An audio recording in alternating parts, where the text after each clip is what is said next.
Mithakanu.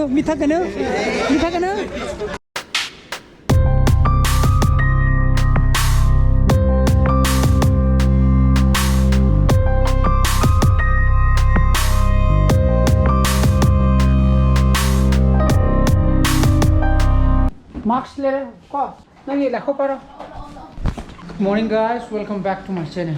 मैं मंगाई brain खली सन पास स्कूल में थादा बिरुगी के को अतो मा हलागा आइजो दुम ट्रेस चलगा दुम चलने को आइजो यो माथाबो लोरे चलने हाय जन ngasi pung 8 dagi MFDC da career counseling session ama laiba ko amona yaure aduna sije koi gi state haidi government secondary school ki satra gi sinbai tar state na ko adu me am koi school gi jonostong gi satra sani ga yang khai mu ai ga adu gi ai manabo ozan ni sekanta ka ha korne ibani to ga ai pu ko to ko aduna pung apane symbol to ra ga ma ma khai na nang na mu pu ko to ba satra mayam do la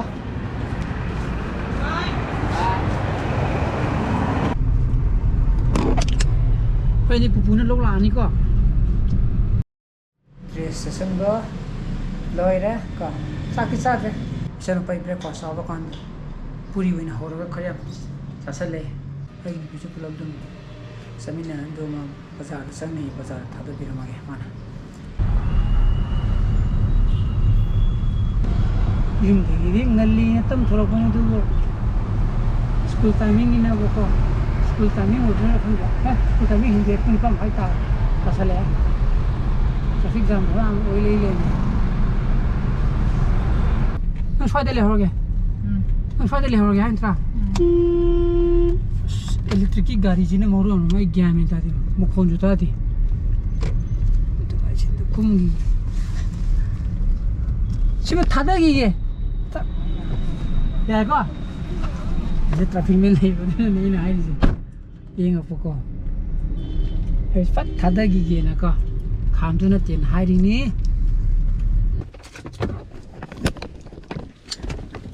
Trai di yau re. Tungju ni pa men ni phu sa sang re. Chhatra kyam lagna ra ba jana khang de ne. Chhatra ma dila ko. Chhatra ma dila ma ju yaw du jala. Utar ka pratiken tha ba lai jala khang de.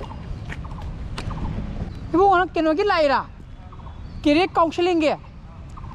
Science la asla science ne satra ge lagna ba hore hedu mogi attendance la hore ge no shmai to se ane shane queue le pase adu se gi attendance se sida no gi naming ne plus no gi mobile number kamti irji la natra ga di shana chai ra ga di yaroi ba kenta bra la chongo lo agi dekse thang ke na napa ne phai thamo lo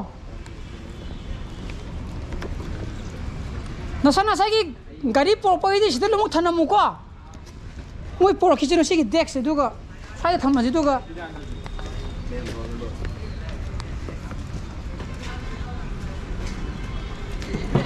Line de lepo, aduga ne iro tu sida, nogi name plus nogi mobile number ko, ira kan dane, saya jum lai roko, aduga, akoi assemble tau jeba, adui ira muko. Sida maming miyam entry to holi ko koi nushira ba satra sena bada baba satra hairage ha sena bada baba satra hairage adana moi sida ming nong entry to holi aduga line up to holaga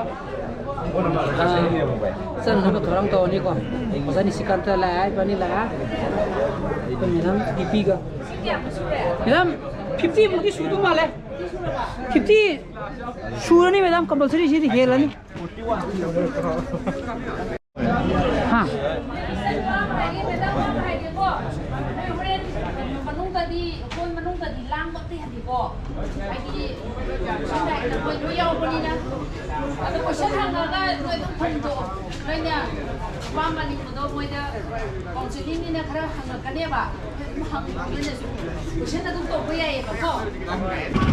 Asini yang macam tu auto tu ni macam, क्या सुर गया अन्नी है अरे यार अभी खन नहीं होगी क्या अरे ना ला ꯑꯗꯨꯅ ꯁꯥꯇ꯭ꯔꯁꯦ ꯍꯧꯖꯤꯛꯀꯤꯅꯤꯗꯤ 60 plus 60 plus ꯂꯥꯛꯇꯣꯔꯦꯕꯀꯣ ꯑꯗꯨꯅ ꯑꯣꯇꯣ ꯑꯅꯤꯗꯤ ꯅꯦꯛꯑꯦ ꯀꯣ ꯑꯗꯨꯅ ꯑꯣꯇꯣ ꯃꯤ 10 ꯆꯠꯂꯦ ꯍꯥꯏꯕꯅ ꯑꯣꯇꯣ 3 ꯑꯃꯒ ꯁꯤꯅꯦꯁꯤꯔꯣ ꯅꯤꯌꯣꯅꯦ ꯑꯗꯨꯗꯤ ꯅꯤꯌꯣ ꯚꯔꯥꯗꯣ ꯉꯥꯡꯅꯧꯀꯣ ꯚꯔꯥꯗꯣ ꯇꯦꯡꯒꯤꯗ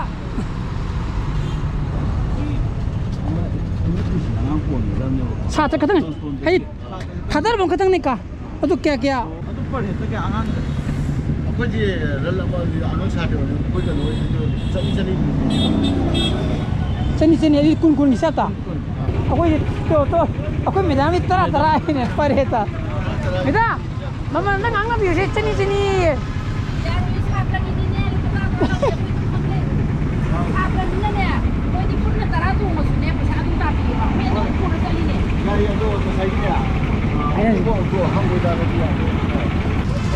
ꯑꯗꯨꯅ ꯄꯩꯁꯥ ꯃꯃꯜꯁꯦ ꯀꯩꯅꯣꯗ ꯂꯩꯔꯦꯀꯣ ꯃꯣꯏꯅ ꯀꯨꯟꯒꯤ ꯍꯤसाꯕꯇ ꯄꯤꯌꯨ ꯍꯥꯏꯕ ꯀꯣ ꯁꯥꯇ꯭ꯔꯒꯤꯗꯤ ꯈꯔ ꯇꯥꯟꯅꯕꯅꯦꯅ ꯀꯟꯅ ꯉꯥꯡꯅꯔꯤꯌꯦ ꯑꯗꯣ ꯑꯇꯩꯗꯤ ꯊꯧꯖꯤꯜꯂꯒ ꯌꯥꯈ꯭ꯔꯦꯕ ꯃꯦꯗꯥꯝꯗꯤ ꯀꯃꯥꯏꯅ ꯇꯧꯕ ꯁꯥꯇ꯭ꯔ ꯑꯃꯗ ꯅꯣꯏ ꯒꯥꯔꯤꯗ 30 ꯇꯣꯡꯒꯦ ꯌꯥꯕ꯭ꯔꯣ ꯑꯗꯨꯗꯤ 30 ꯇꯣꯡꯒꯗꯤ ꯌꯥꯏꯌꯦ ꯆꯟꯗꯗꯤ ꯎꯄꯥꯏ ꯂꯩꯇꯦ ꯁꯥꯇ꯭ꯔꯒꯤ ꯃꯁꯤꯡꯗ ꯀꯛꯑꯒ ꯃꯤꯒꯤ ꯁꯥꯇ꯭ꯔꯒꯤ ꯀꯟꯁꯦꯁꯟ ꯑꯅ ꯑꯃꯁꯨ ꯂꯩ ꯑꯗꯨꯁꯨ ꯌꯥꯎꯗ ꯅꯣꯏ ꯁꯥꯇ꯭ꯔꯁꯦ ꯀꯩꯝ ꯌꯦꯡꯗꯕꯩ ꯋꯥꯅꯦꯕ ꯅꯣꯏꯗꯣ ꯀꯔꯤꯅꯣ ꯅꯣꯏꯅ ꯉꯥꯡꯉꯤꯗꯨꯕꯣ ꯁꯥꯇ꯭ꯔꯗꯒꯤ ꯅꯣꯏ ꯂꯧꯒꯦ ꯍꯥꯏꯕ꯭ꯔꯥꯕ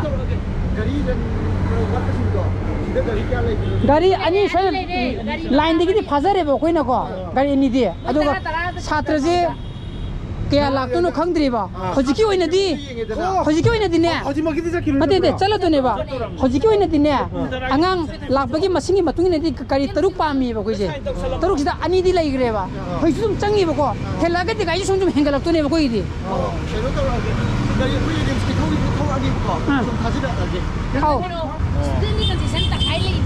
ꯂꯩ ꯗ꯭ꯔꯦꯁꯗꯤ ꯃꯣꯏꯒꯤ ꯈꯔ ꯂꯩꯕꯗꯣ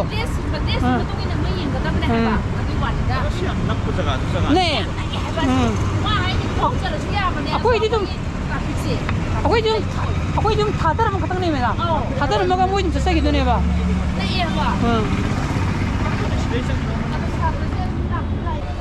ꯆꯠꯅꯅꯕ ꯊꯧꯔꯥꯡ ꯇꯧꯁꯤ ꯂꯥꯛ ꯆꯠꯅꯅꯕ ꯊꯧꯔꯥꯡ ꯇꯧꯁꯤ ꯂꯥꯛ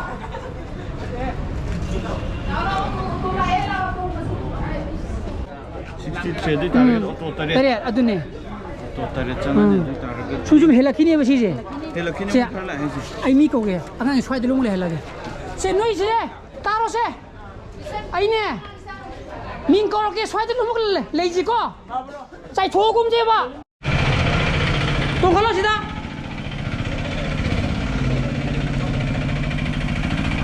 ꯁꯤ ꯄꯥꯏꯕꯤꯈ꯭ꯔꯣ ꯌꯥꯗꯦ ꯑꯗꯨꯗꯤ ꯌꯥꯗꯦ ꯑꯗꯨꯅꯅꯦ ꯆꯠꯂꯤ ꯃꯌꯥꯝꯗꯣ ꯆꯥꯡ ꯉꯥꯛꯇꯅꯦꯕ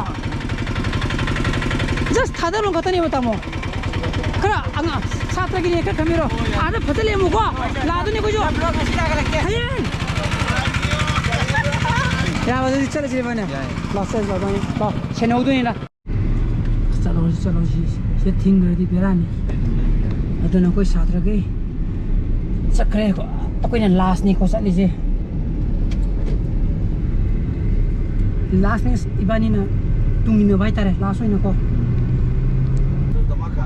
ꯃꯥꯅꯤ 2024 entire north east college ke loina CUT sana doram ne ba aduna CUT kaino do hore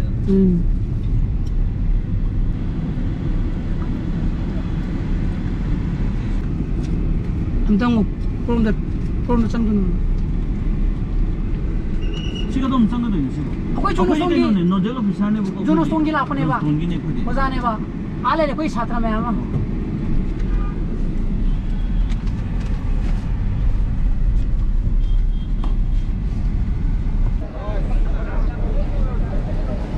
moi tiji ke ju lai ye ko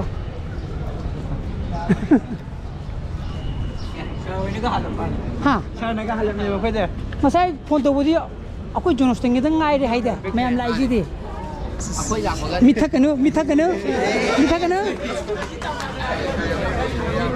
adana kuch mungi satra ge cham gi tori ko moi ji tiji ki satri lai mayam ko tiji asi je kai long kai school hoidona khangbra khangde ha class 10 male ba male ko hai si aduna yore ko ko satra gi thajang re satra mani wali hai ba isini ida moje kari school no dekhang moje class 10 gumdi male ba ko lai je som easy le re dana adun season kari school no khangdra aduna satra gi changra ko gi satra khra lai adu la kanda changal lage moi thate lo mo ka pre ko lao pai mani ko za gi phum le anda dana ba le pa ka ta ne ri bani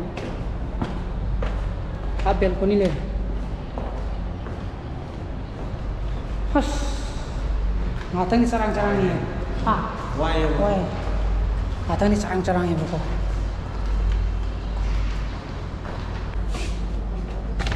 This is the only strength, or some more students will be coming? Oh, we are not the You are not organization.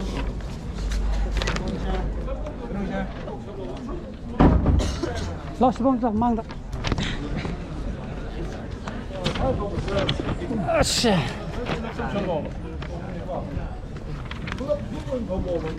Oh, mane. Okay. Try to put 시대주 항의 라오 시대주 항의 시대주 아니 그룹 보이네 밤을 라오 거기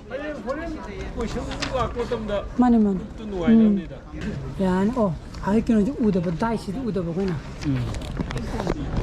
산에 이행을 아 됐어나 Yeah, it's outside. 야들아 현 아바타र का पदी माइतो वा हां 시 기타 마탁도 판마디 우니제 막하기 다이시 어떻게 판무지나? Fazadrão. Aí sao phải bài chơi mai sao cái em blog ta cái pada mai subscriber nó lại cái quan tâm không ai sao cái gì này thì mà nhỉ đâu rồi ai đi à đang là hai cái tàu này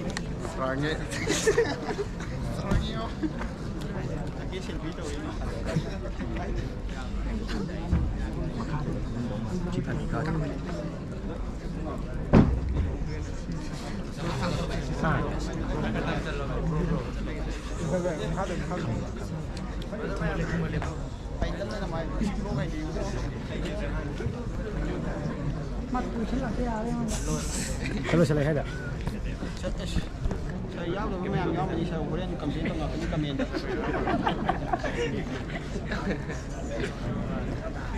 Xem này rồi còn đi trên đi không định nhiều.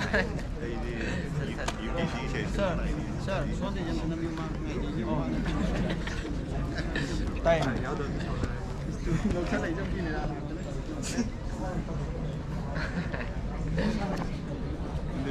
Adan haji pung tara makai sadore ko tara mini kuncha le hogde le ko jo hobi biche da kuni pung tara no ba no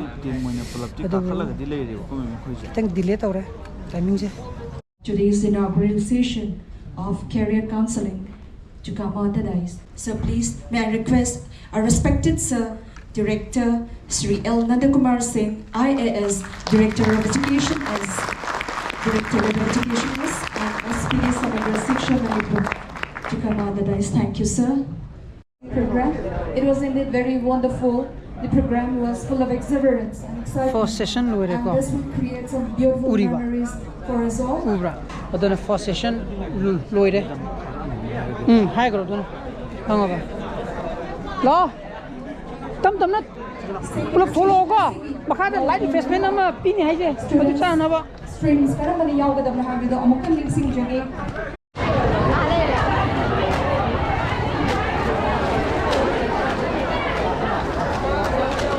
first session loire ba ko odo moi angang jing moi lunch pack tinate kugi light refreshment piri ba aduna second session gi ju mo arts commerce ki yaw kholo na hai ri aduna angang gi je moi yaw de ba kangbu na mo school ta na mo thado kra de ko urum da charo noi science la asla Tam chakla. yani ni chao noi chao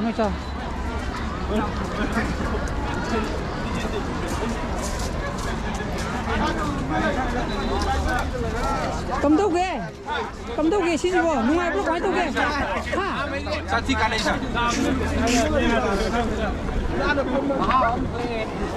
gen ta berapa hadi nung ai berapa kamai tu juga Tunggu lah situ paham lah. quái đâu ghê nung ai bro nung ai bro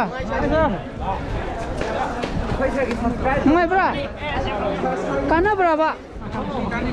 Kana ya. Tam sok phun ni ko. Nisi ya? Oh ya, auto ko moi gi asan na bodo. Nda sin jiban. Kare. Hangi din. Noi hojik halla ka to kana kana no. Khur ma thang ka sim ta. Nik kamas lah. Oh, ni kamas ni yang mudi. Minimum is 4. You have to choose 4. Second session Maximum is 10. Though there is a generalist option sometimes where you can even choose business subject with C. But generally you will have 4 minimum and option 2.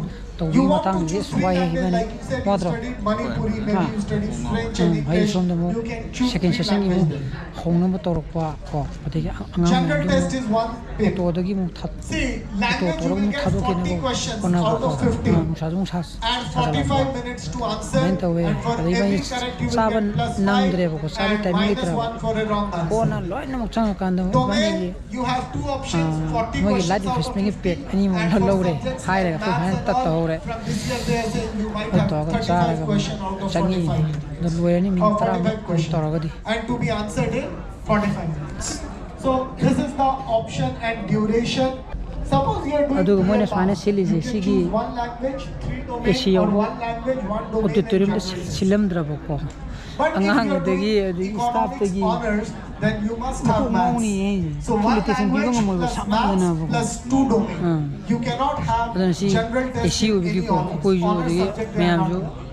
Now see safari the na tra professional ga course from Mamam some sau dana ko universities. This is politician bi University ko of Delhi, kashunga mo giving management course, finance and Bachelor of Business adu Economics. satra khadi kana No choices. yan le 1 top language compulsory, Me maths le na le kana compulsory, ni ha and general test compulsory. So you have to appear in these 3 papers only. And then you are appearing for BA Adigi 12 journalism. varega Then you can career get English or choose history to or jigi your hai bi language plus 3 domain subjects. Or English, Hindi, Adana 1 face mana domain, sili je ko. general test. So these are various options. adu shmai sichim li ji Must have mo si minimum 6 subjects that class 10 12 kan ni sili je 10 din hen benefit ti lai ni how you can appear. Can There are not- 2 slots. Slot 1 is 9 ai si chake hai ta di 11 12 ta isi You can choose 1 language, 2 domain, and 1 2 mina general. ko See children, 1 paper is for 45 adana minutes. loira ni What minute you can mga do, mutang ai you can come out in Ani mga 45 butan. or you can take May si complete thing. lo This sila paper ni is 3 hours 15 minutes. si basham bi slide ni ko And this is slot 2.